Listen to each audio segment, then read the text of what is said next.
Oke, bismillahirrahmanirrahim. Assalamualaikum warahmatullahi wabarakatuh. Alhamdulillah, kita masih dipertemukan kembali dalam keadaan yang sehat dan juga dalam keselamatan selalu. Pada kesempatan kali ini, kita akan mempelajari terkait dengan analisa kecelakaan kerja atau yang disebut dengan investigasi kecelakaan kerja. Nah, apa itu investigasi kecelakaan kerja ataupun analisa kecelakaan kerja? Di sini perlu kita ketahui bahwasanya resiko-resiko yang ada di perusahaan itu seringkali menimbulkan beberapa kejadian kecelakaan kerja. Dan kejadian kecelakaan kerja itu berdasarkan tingkat resikonya itu tergolong ya menjadi kecelakaan-kecelakaan yang berat ya, yang sedang dan juga kecelakaan-kecelakaan ringan. Bahkan tidak jarang dari kejadian-kejadian kecelakaan yang terjadi itu ada yang digolongkan dalam bencana.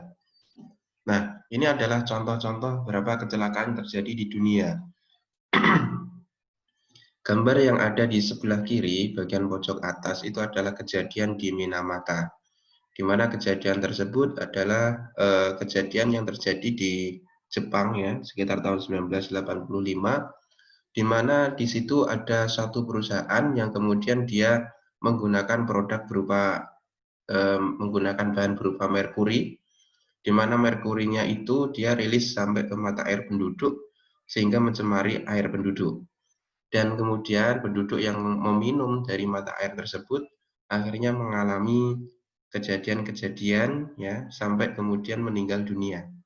Korban dari kejadian ini sekitar 120 penduduk. Ya, bayangkan. Jadi dari satu kejadian ya di situ bisa menyebabkan sampai kematian di 120 penduduk. Gambar di sebelahnya itu adalah kejadian di India, yaitu di Bhopal, di mana kejadian itu adalah kejadian yang luar biasa ya sampai sekarang. Korbannya sangat besar, sangat banyak, yaitu mencapai 200.000 jiwa, dan dampaknya sampai dirasakan di 2 juta penduduk.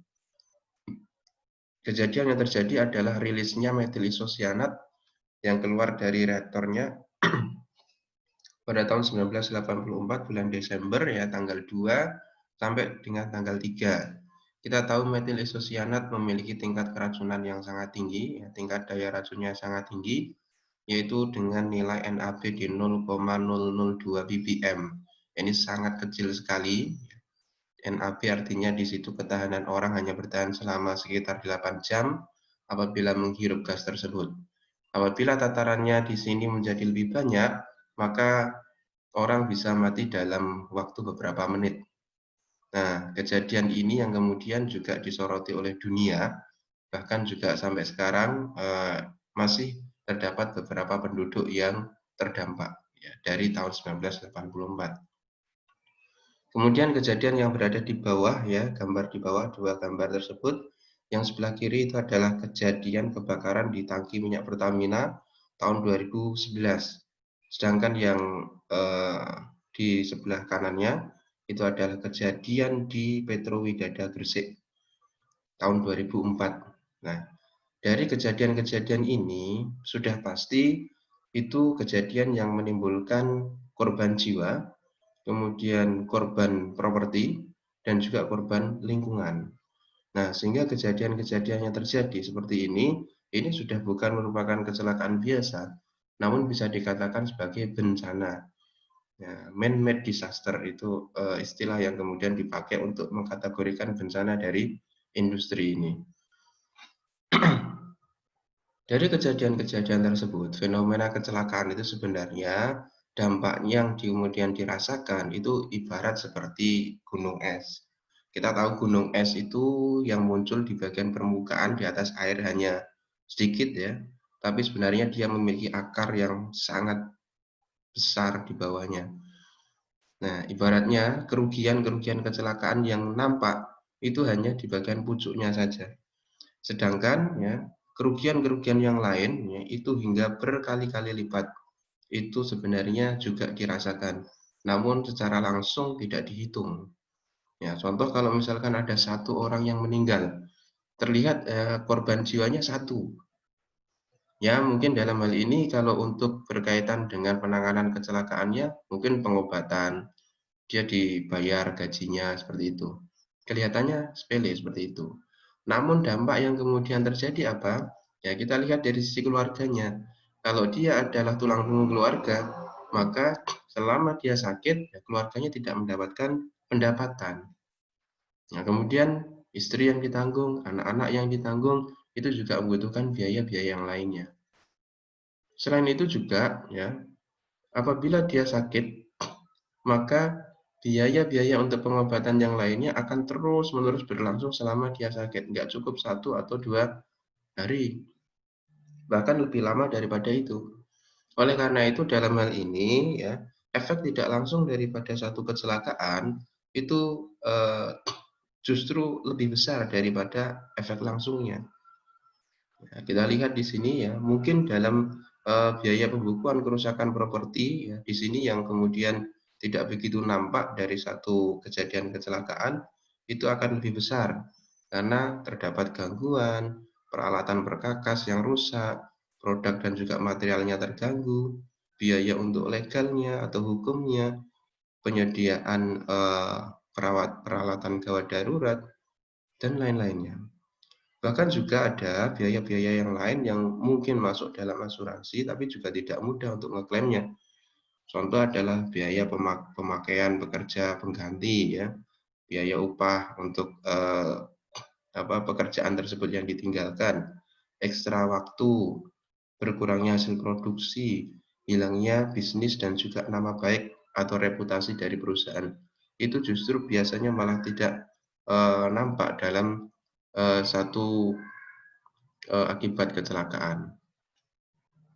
Oke, inilah yang perlu kita perhatikan dan juga kita waspadai dari kejadian kecelakaan itu. Sehingga menjadi sangat penting sekali untuk mencegah dan juga mengurangi dampak dari suatu kecelakaan. Satu kecelakaan yang terjadi akan berimbas pada bagian-bagian yang lain, bahkan mungkin akan berakibat pada stopnya produksi atau stopnya aktivitas di satu perusahaan. 1 hari stop sudah berapa kerugiannya. Bahkan kalau misalkan sampai proses investigasinya selesai itu di stop terus, maka kerugiannya akan berkali-kali lipat. Oleh karena itu kita perlu mewaspadai ya, sebagai orang ketiga tetapkan ya di situ program keselamatan yang benar, jangan sampai terjadi kecelakaan. Oke, kita lanjutkan. Referensi ataupun rujukan dalam accident investigation atau investigasi kecelakaan ini di Indonesia itu masih merujuk pada Peraturan Menteri Nomor 3 Tahun 1998, yaitu berkaitan dengan tata cara pelaporan dan juga pemeriksaan kecelakaan kerja. Di dalamnya itu tidak hanya berisi hanya kecelakaan kerja, namun juga berisi ya terkait dengan kecelakaan itu sendiri, ya kecelakaan kerja itu sendiri, kemudian juga kebakaran ya atau yang bisa merusak pada properti, serta juga pelaporan serta investigasi untuk PAK, penyakit akibat kerja. Itu dijelaskan di Permen 3 tahun 1998. Sedangkan detail untuk bagaimana cara kita melakukan investigasi, kemudian bagaimana kita reporting, itu ada di OSHA 1960.29. Juga ada di ASN ZS 4801 tahun 2001. Nah, ini nanti silahkan dibuka, dipelajari, supaya dapat gambaran yang lebih mendetail. Oke, mungkin itu referensinya. Nah, ini kita kembali sejenak ya, mendefinisikan ya terkait dengan yang ada hubungannya dengan kecelakaan. Tentunya Anda masih ingat ya, apa yang kemudian disebut dengan near miss. Ya, near miss atau hampir celaka. Ya, near miss ini adalah hal-hal yang sebenarnya hampir mencelakai seseorang, namun tidak sampai orang tersebut celaka. Nah, itu yang kemudian disebut dengan near miss. Nah, near miss ini ya apabila sedikit saja berubah itu akan mengakibatkan kecelakaan pada manusia, harta maupun pada lingkungan. Sehingga apabila kita bisa mengidentifikasi near miss ini sebanyak-banyaknya, itu dapat dikatakan sebagai bonus kejadian ya, pada orang-orang K3, sehingga bisa kita sampaikan di situ melalui program-program K3 kita untuk pendataan NIRMIS di perusahaan. Banyak sekali kejadian NIRMIS sebenarnya yang tidak terdata. Dan itu adalah kejadian-kejadian yang sebenarnya bisa kita record, kita investigasi untuk bisa mendapatkan masukan yang sebanyak-banyaknya dalam rangka mencegah kecelakaan kerja. Masih ingat terkait dengan kecelakaan ya? Kecelakaan adalah sama seperti NIRMIS tadi, namun kecelakaan ini sudah terjadi dan pasti menimbulkan kerugian. Ingat indikator kerugiannya ya, salah satu pada kerugian pada manusia, kerugian harta benda, ataupun kerugian lingkungan. Itu adalah ciri daripada kecelakaan. Nah, kecelakaan itu berdasarkan Permen Nomor 3 Tahun 1998 dibagi menjadi dua, yaitu ada yang disebut dengan kecelakaan kerja atau kecelakaan industri. Kemudian yang kedua ada disebut dengan kecelakaan dalam perjalanan atau kecelakaan yang ada hubungannya dengan pekerjaan. Kecelakaan industri atau kecelakaan kerja ini adalah satu kecelakaan yang terjadi di tempat kerja, di mana tempat kerja itu identitasnya jelas, yaitu berada di wilayah satu perusahaan, bukan di luar wilayah perusahaan itu. Nah, biasanya masing-masing perusahaan itu memiliki denah atau peta yang termasuk dalam wilayah perusahaan itu yang mana. Nah, apapun kecelakaan yang kemudian timbul atau muncul atau terjadi di tempat tersebut itu disebut dengan kecelakaan kerja. Meskipun ya area tersebut bukan area kerja yang asli. Contoh misalkan area kerja penunjang, yaitu misalkan toilet, tempat parkir, pantry. Itu adalah tempat-tempat yang sebenarnya bukan untuk bekerja, tapi dia penunjang daripada suatu pekerjaan. Apabila kecelakaan itu terjadi di tempat-tempat tersebut, itu juga disebut dengan kecelakaan kerja. Jadi tidak terbatas hanya di area workshop, hanya di area produksi, hanya di area maintenance, seperti itu tidak. Tapi di luar daripada area tersebut, asalkan masih berada di wilayah perusahaan, maka itu disebut dengan kecelakaan industri atau kecelakaan kerja. Yang kedua adalah kecelakaan dalam perjalanan. Kecelakaan dalam perjalanan ini adalah kejadian kecelakaan yang terjadi di luar tempat kerja, namun masih ada hubungannya dengan pekerjaan. Yang termasuk dalam kecelakaan dalam perjalanan ini adalah apabila seorang pekerja mengalami kecelakaan pada saat dia berangkat menuju ke tempat kerja dari rumahnya dan juga dia pulang dari satu perusahaan ke rumahnya sendiri.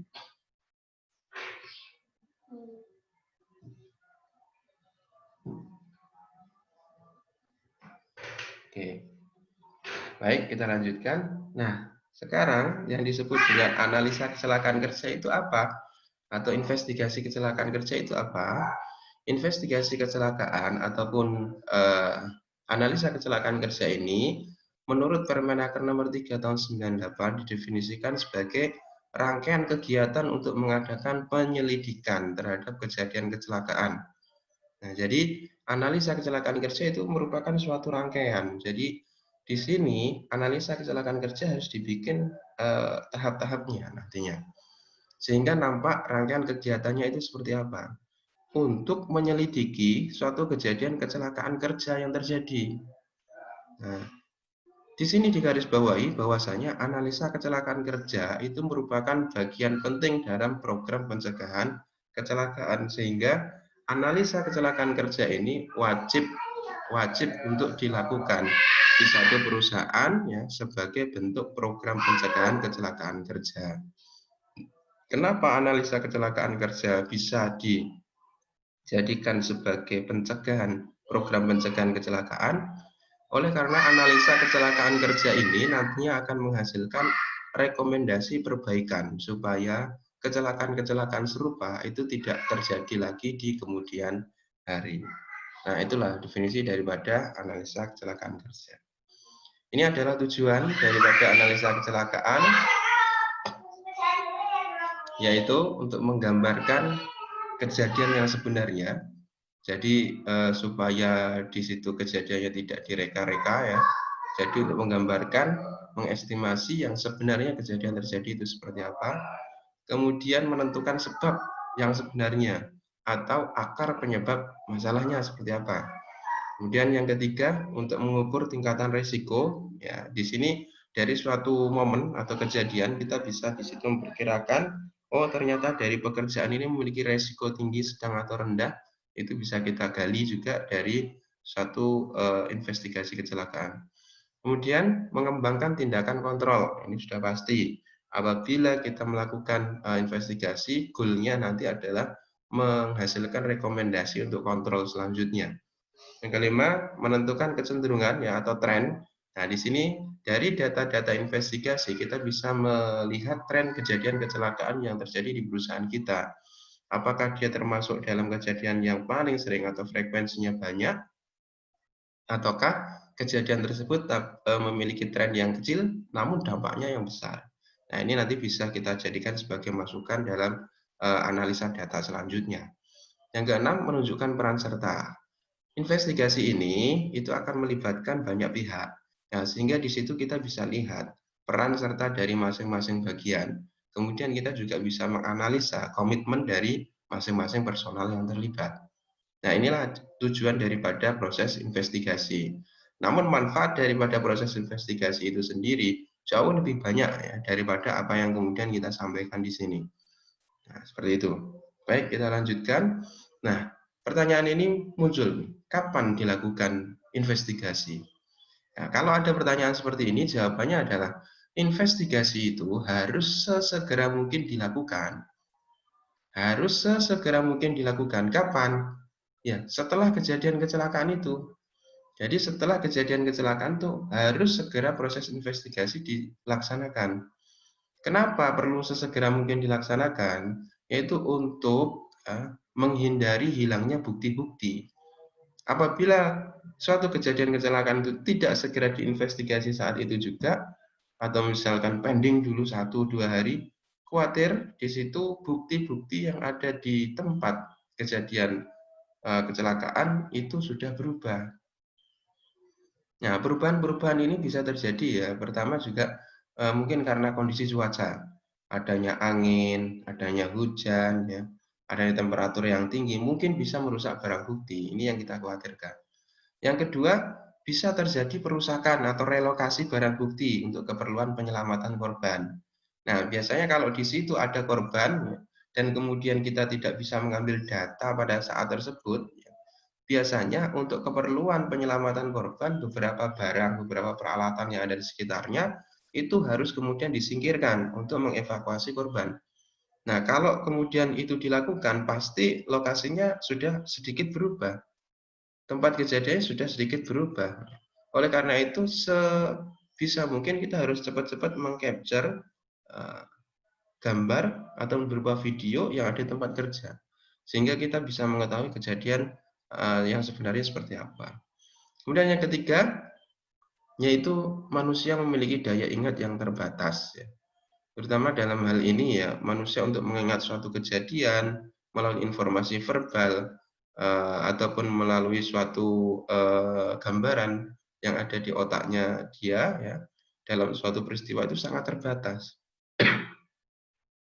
Karena apa? Ya kita tahu misalkan ada suatu kegiatan ya, pelatihan yang dilakukan. Kegiatan pelatihan itu kemudian dilakukan pada satu hari.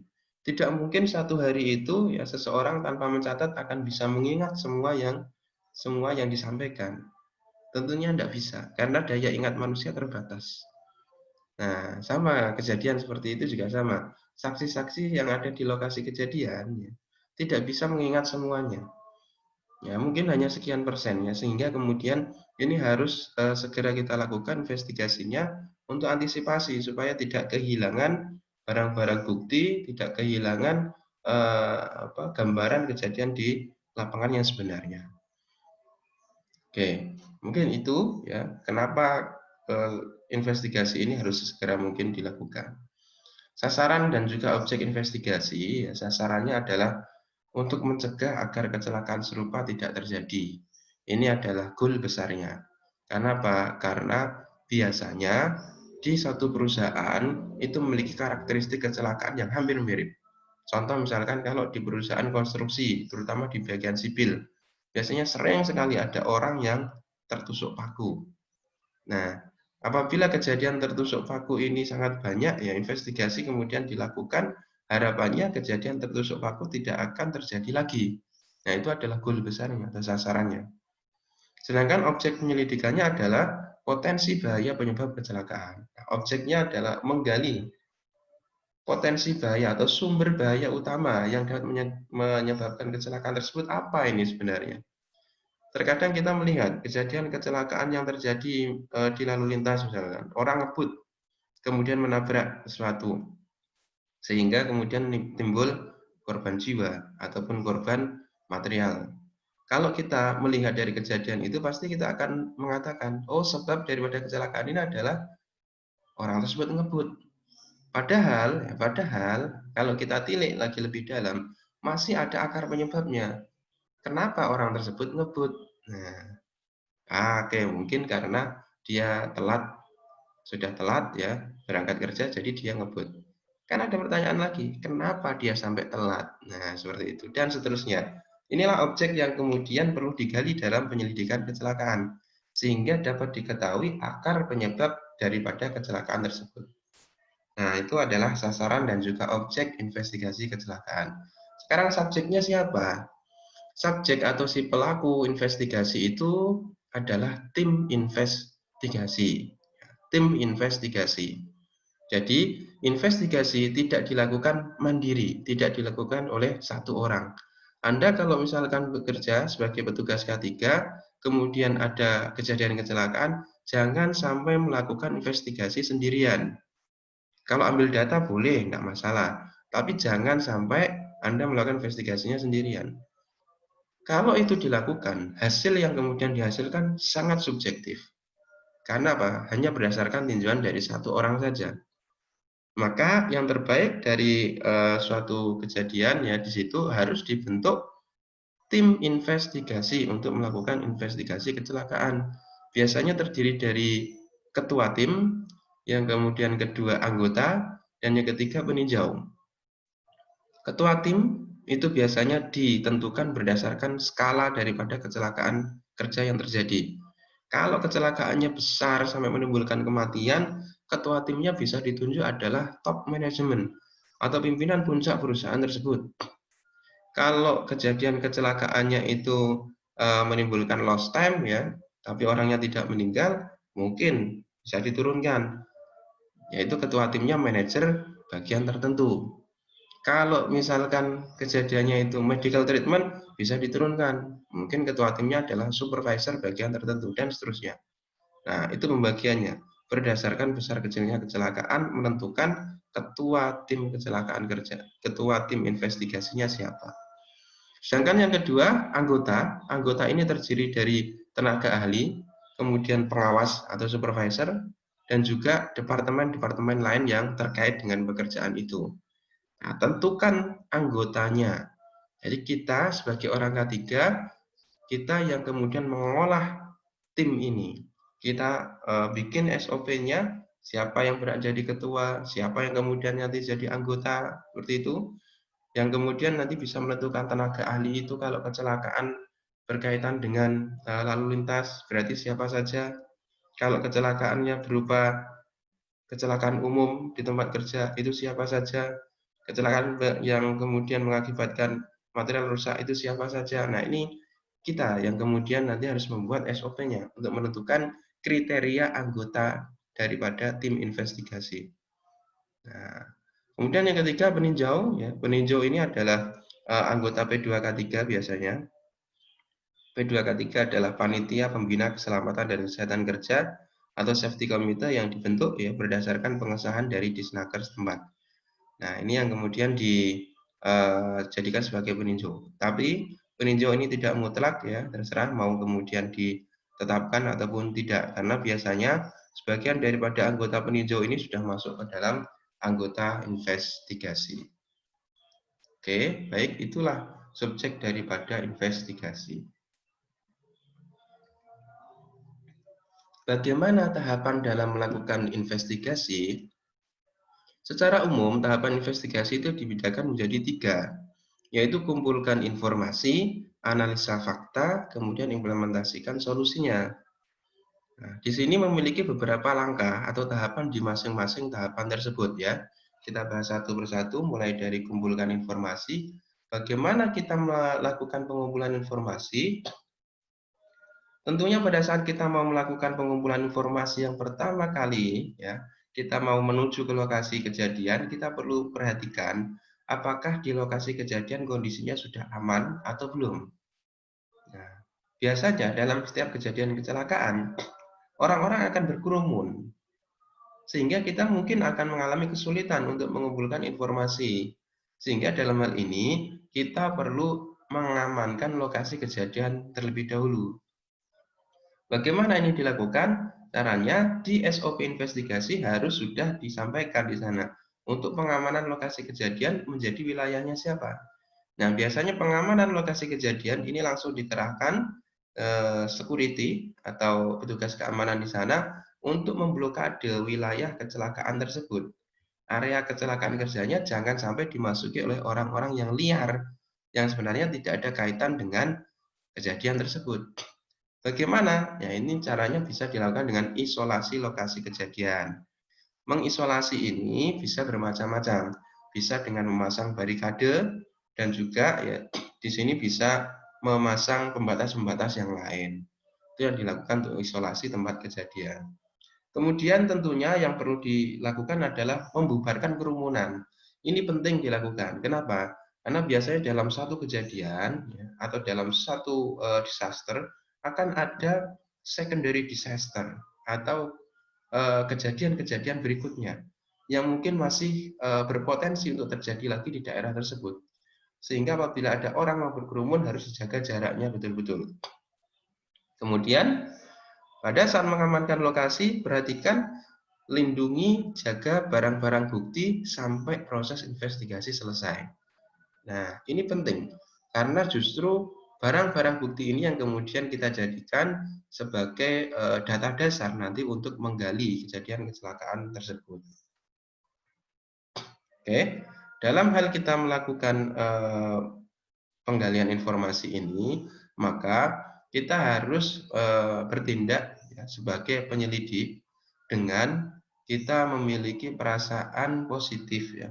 Jangan sampai kemudian kita bernegatif thinking dalam kejadian tersebut. Nah, reaksi positif itu artinya ya normal-normal saja, jangan sampai kemudian kita memberatkan bagi si korban atau si pelaku. Dalam hal ini ya, jangan sampai kalau misalkan si korban atau si pelaku itu karena dulunya pernah kita tegur, kemudian dia tidak mengindahkan, pada saat kejadian kecelakaan akhirnya kita sudah negatif thinking duluan, yaitu jangan sampai. Nah, karena di sini kita harus berpositif thinking. Lalu berikan perhatian khusus, ya kita fokus ke situ. Kemudian kita lakukan pengendalian sementara di sana apabila nanti khawatirnya ada kejadian-kejadian yang dapat terjadi berikutnya. Lalu bangkitkan partisipasi individu, apabila memang kita butuh bantuan, kita bisa minta bantuan, tapi kalau misalkan tidak, ya kita minta untuk kerjasama dari setiap orang yang ada di sana untuk menjauh dari lokasi kejadian. Kemudian bisa kita lakukan pencatatan dan juga beberapa sekilas terkait dengan pendataan yang melalui wawancara ataupun apa, untuk menentukan siapa yang menjadi pelaku, siapa yang menjadi korban, siapa yang menjadi saksi. Kemudian dalam hal tindakan ini kita harus bertindak yakin, jangan sampai kita gugup, kemudian terlihat ragu-ragu ataupun tidak profesional. Nah, oke, tetap kita lakukan kegiatan untuk membangun dan mendorong semangat kerja rekan-rekan yang ada di sana. Nah, biasanya orang akan sedikit trauma dengan suatu kejadian yang dialami oleh rekan kerjanya. Nah, di sini kita perlu membangun dan mendorong semangat kerja mereka untuk tetap bereaksi positif ya.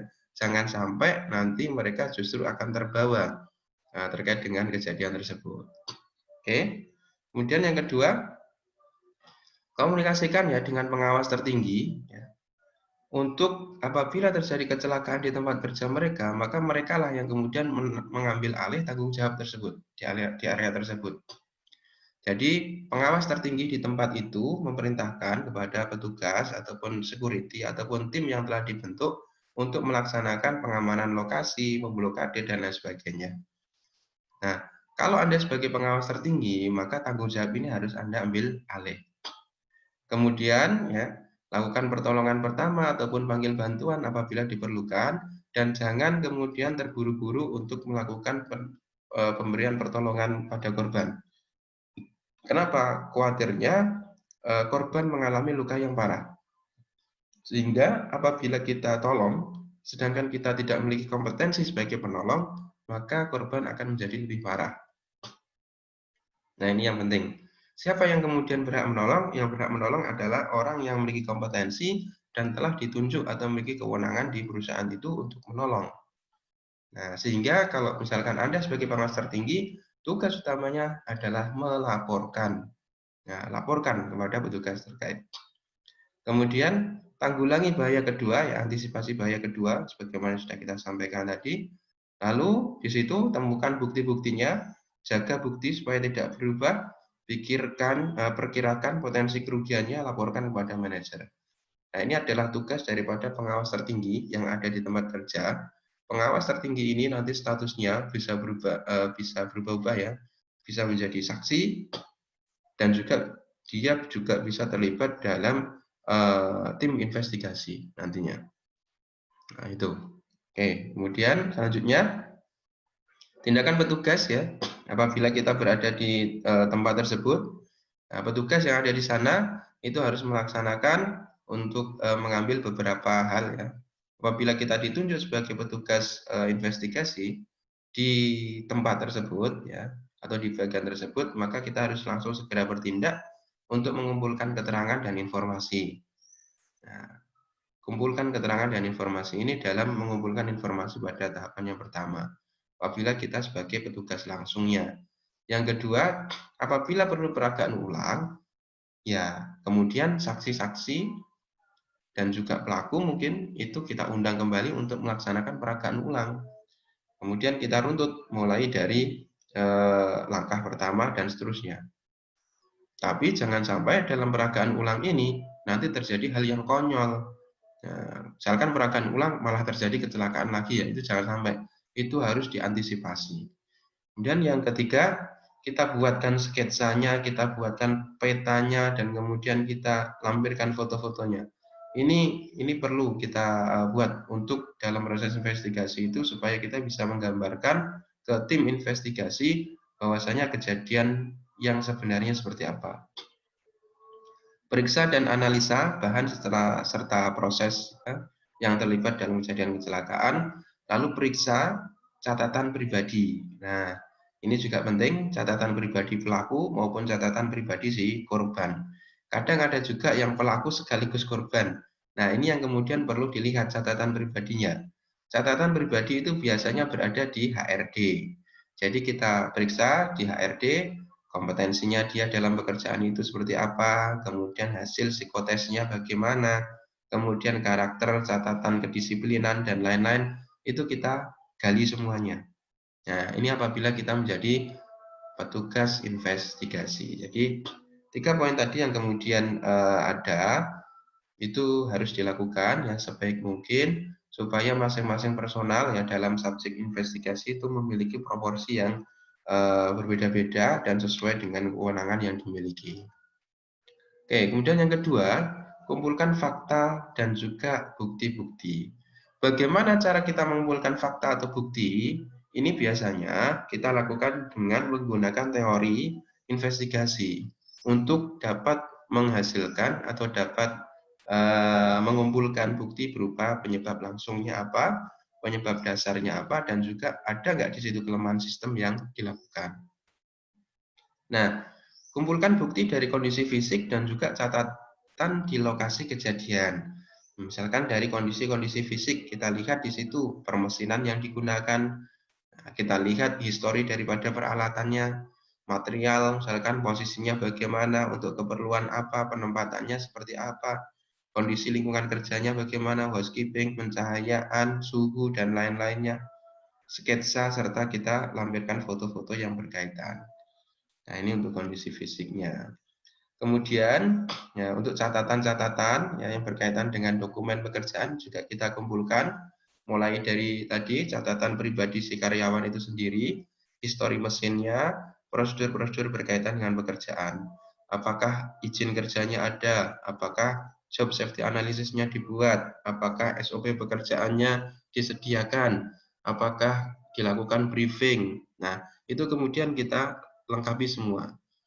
Apabila itu sudah lengkap, ya, kemudian kita undang semua tim investigasi untuk masuk dalam satu ruangan dan kemudian kita lakukan wawancara atau klarifikasi dengan saksi, dengan korban ataupun dengan orang-orang yang kemudian ada keterlibatannya dengan pekerjaan tersebut. Dalam sesi wawancara ini perlu kita perhatikan, wawancara tidak boleh dilakukan sekaligus. Misalkan pelaku, korban, dan juga saksi dicampur dalam satu tempat, bertemu secara langsung kemudian kita wawancarai. Jangan, hasilnya nanti tidak akan objektif. Nah, dalam sesi wawancara, kita tim investigasi berkumpul, lalu saksi, korban, pelaku masuk satu persatu ke ruangan kita, ruangan tim investigasi.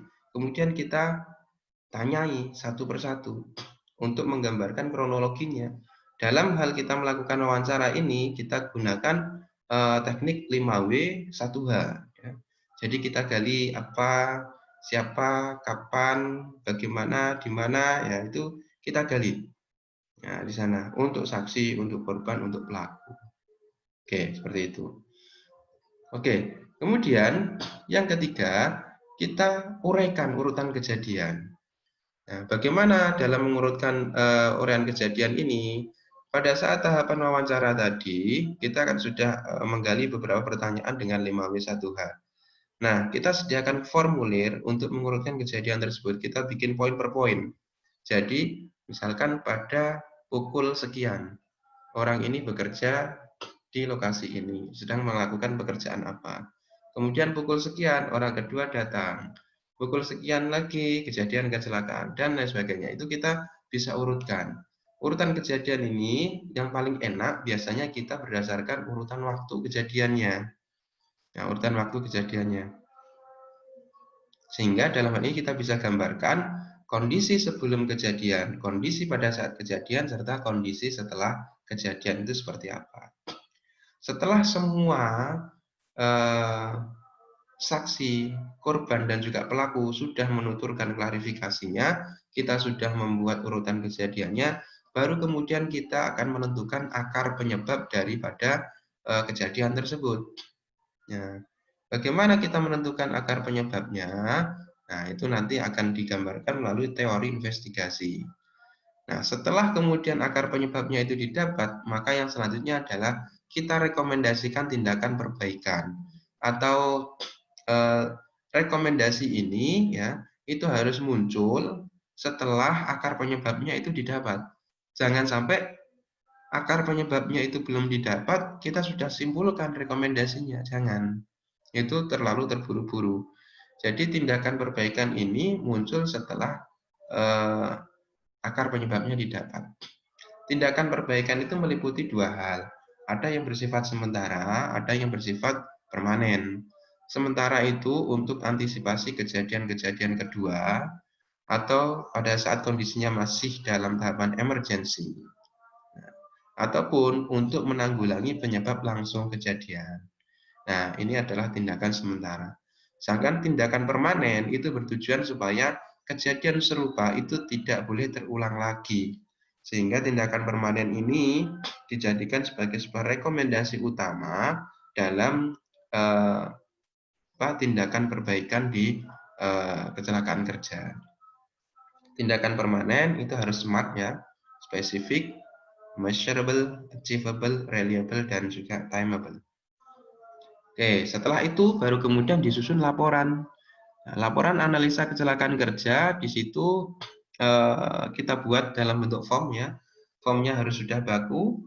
Nah, kemudian kita masukkan poin per poinnya. Biasanya dalam form investigasi kecelakaan di sana sudah ada poin pertama apa yang kemudian kita tulis, kedua dan seterusnya.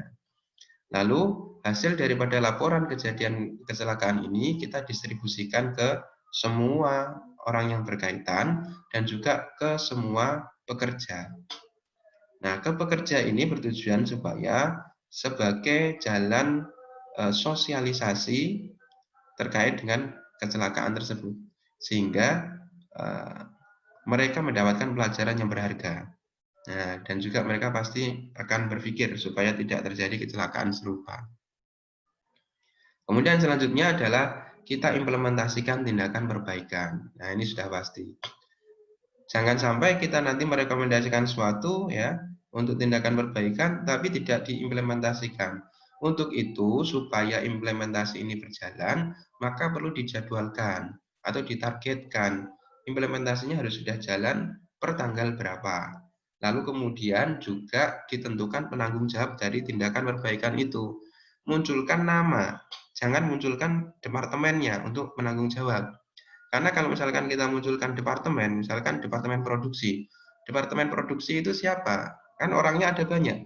Nah, sehingga dimunculkan departemen produksi si A, misalkan seperti itu. Lalu alokasikan sumber daya untuk efektivitas tindakan perbaikan, ya.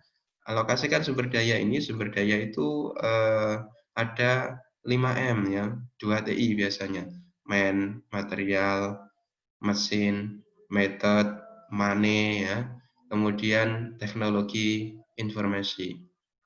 Seperti itu. Nah, ini adalah langkah daripada penyelidikan kecelakaan kerja. Kalau kita gambarkan melalui sebuah flowchart ya, investigasi ini dilakukan mulai dari perencanaan, pembentukan tim, kemudian kalau kejadian itu terjadi, lalu tim itu melakukan proses investigasi sampai menghasilkan rekomendasi. Setelah itu kemudian report kemudian dilakukan pemantauan terkait dengan tindakan perbaikannya dan selesai. Namun apabila tindakan perbaikan ini masih dirasa kurang efektif ya, itu bisa dilanjutkan ya dengan penelitian yang lebih mendalam. Oke, mungkin seperti itu flowchart daripada accident investigation ini. Nah, bagaimana cara kita menggali akar penyebab daripada satu kecelakaan kerja?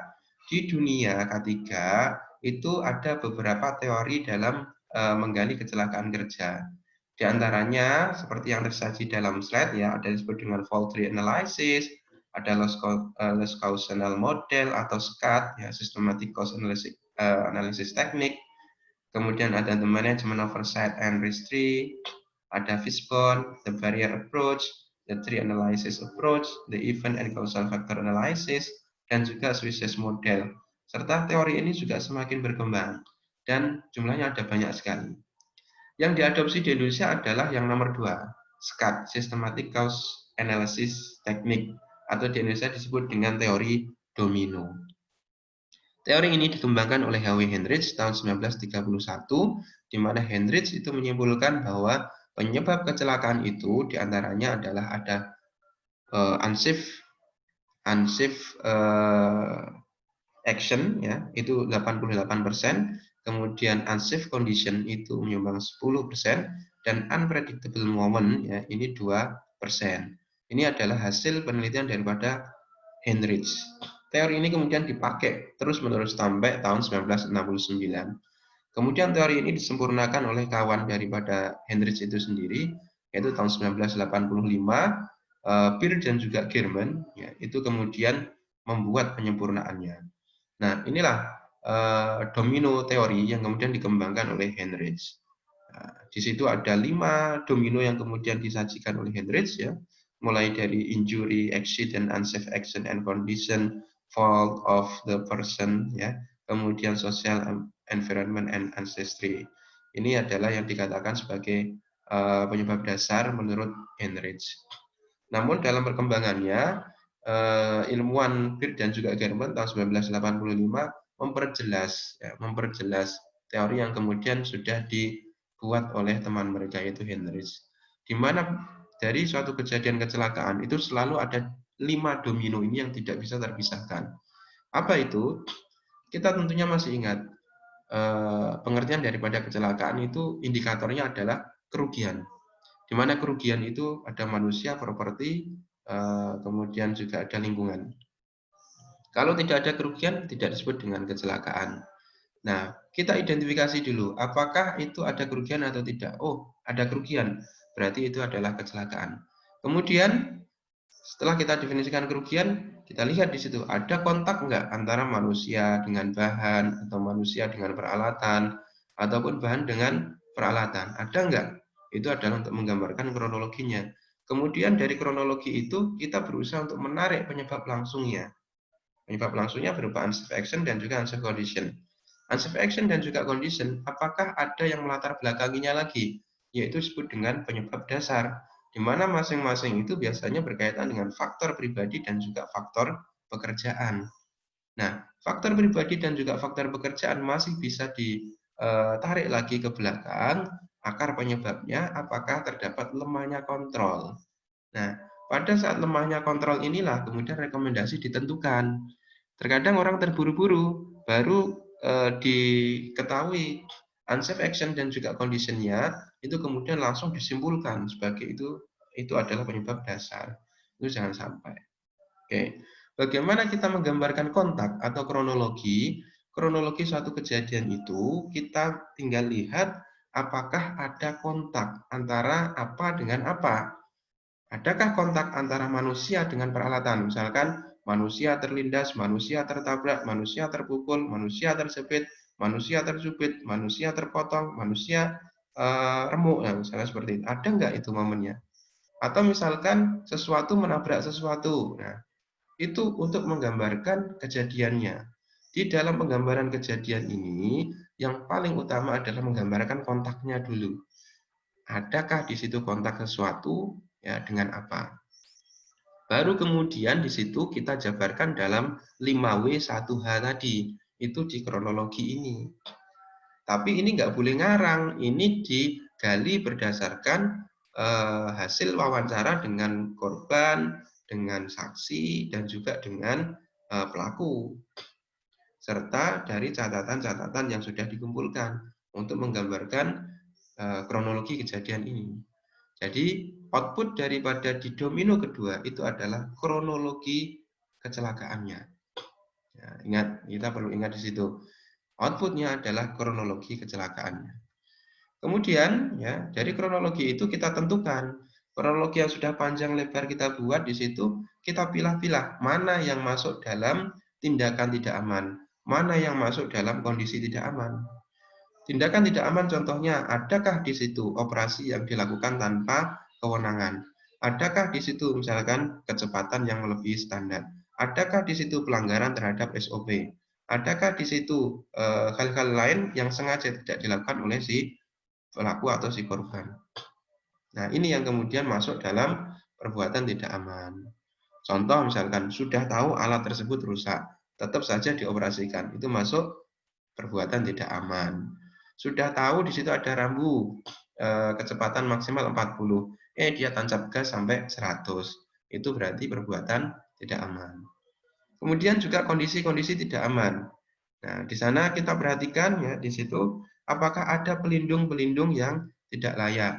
Apakah ada APD yang kurang atau alatnya rusak atau sistem peringatannya gagal atau ada paparan-paparan lain di lokasi kerja yang tidak terkontrol.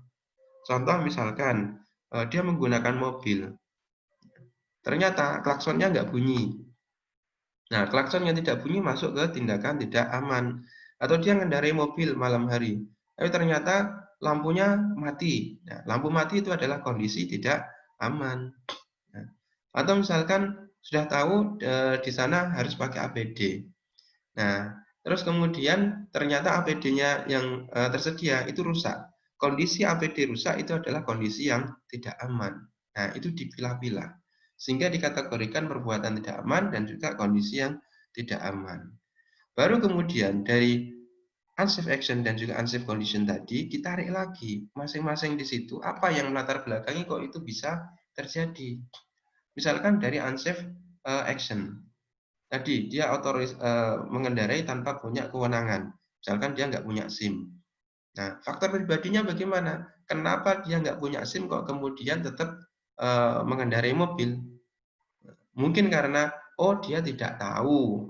Karena dia belum dapat training, misalkan seperti itu. Berarti dapat kita simpulkan, ternyata akarnya dari unsafe action tadi adalah si pekerja kurang pengetahuan.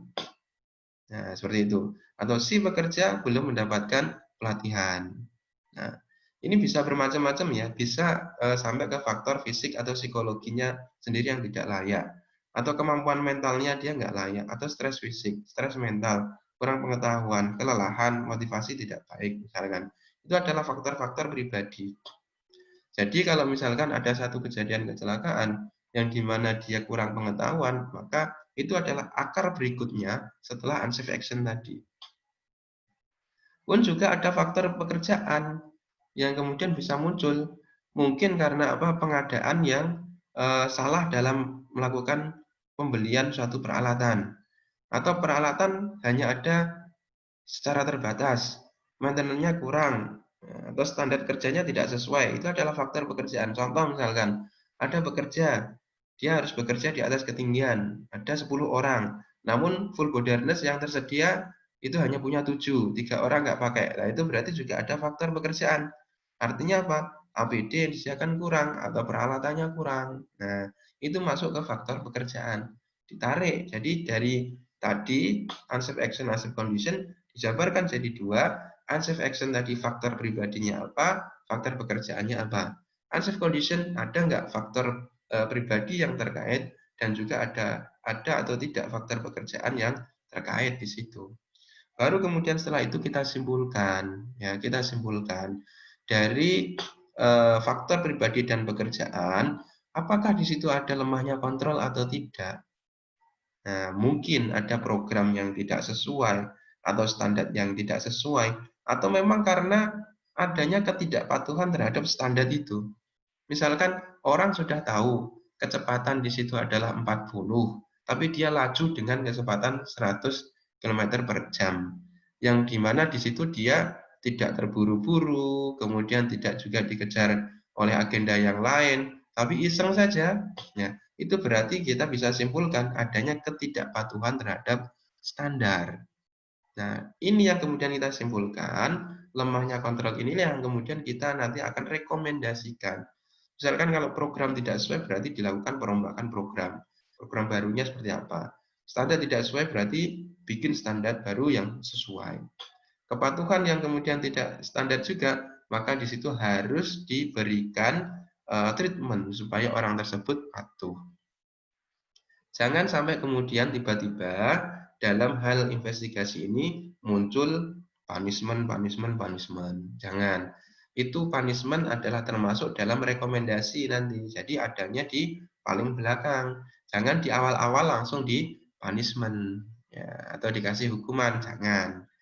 Oke, itu adalah teori domino dari Howe Hendricks. Nah, yang kedua adalah ada fishbone analysis.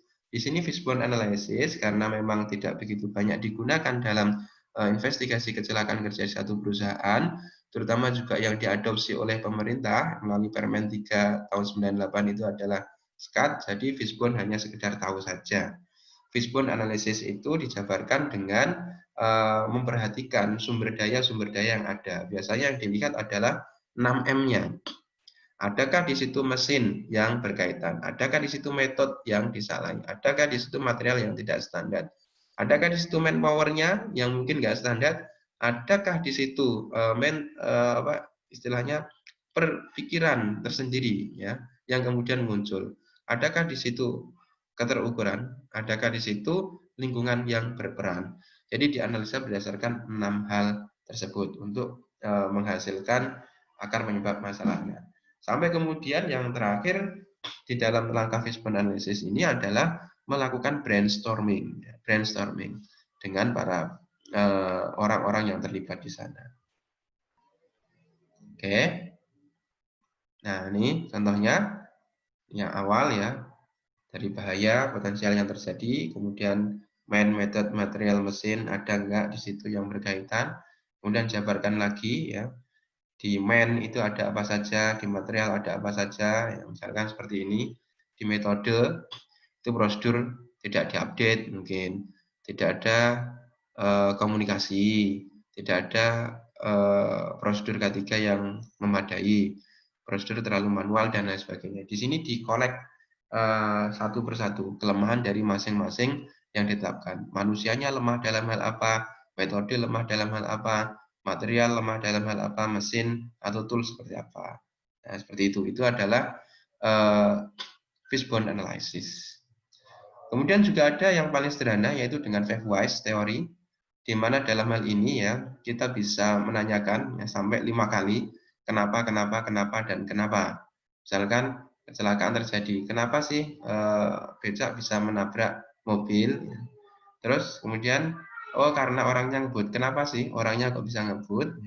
Oh karena dia terburu-buru, kenapa terburu-buru? Ya karena dia telat, kenapa telat? Karena dia lembur. Dan begitu seterusnya, sampai diketahui akar penyebab masalahnya. Itu sederhananya. Nah, oke, itu adalah pembahasan kita terkait dengan investigasi kecelakaan. Kemudian yang perlu Anda perhatikan, di sini ada studi kasus. Ini ada studi kasus, kemudian silakan Anda pelajari, kemudian tugas Anda adalah lakukan investigasi. Lakukan investigasi. Investigasi dilakukan ya dengan beberapa form yang kemudian kami sajikan ya di sini. Bisa menggunakan ini, jadi ini adalah form investigasi kecelakaan, contoh dari saya.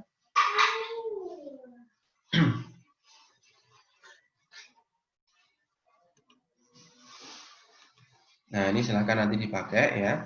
Jadi ini bagiannya, kemudian hari dan tanggalnya diselidiki oleh siapa, tanggal dibuatnya kapan, kemudian di sini kronologi kecelakaannya, lalu kerugiannya, korbannya ada atau tidak, ya, operasi terganggu atau tidak, kerusakannya apa saja. Kalau ada satu bagian yang kemudian tidak ada di situ, maka cukup tidak perlu diisi.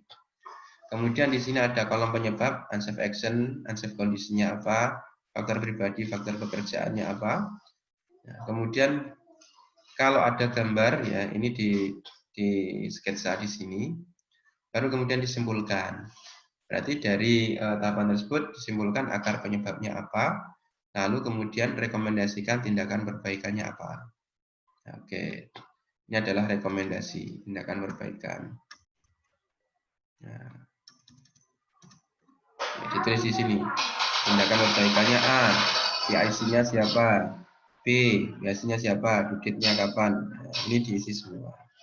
Oke, tim investigasi disusun sendiri siapa yang kemudian ditulis di sini.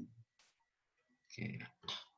Nah, ini adalah contoh formnya. Silahkan nanti Anda salin form ini, ya. Anda buat sendiri. Lalu kemudian dari kasus yang tadi ada, kasus ini masukkan ke dalam form tersebut sebagai tugas portofolio Anda. Oke, mungkin itu yang dapat kami sampaikan. Semoga bermanfaat dan kurang lebihnya mohon maaf. Saya akhiri. Assalamualaikum warahmatullahi wabarakatuh.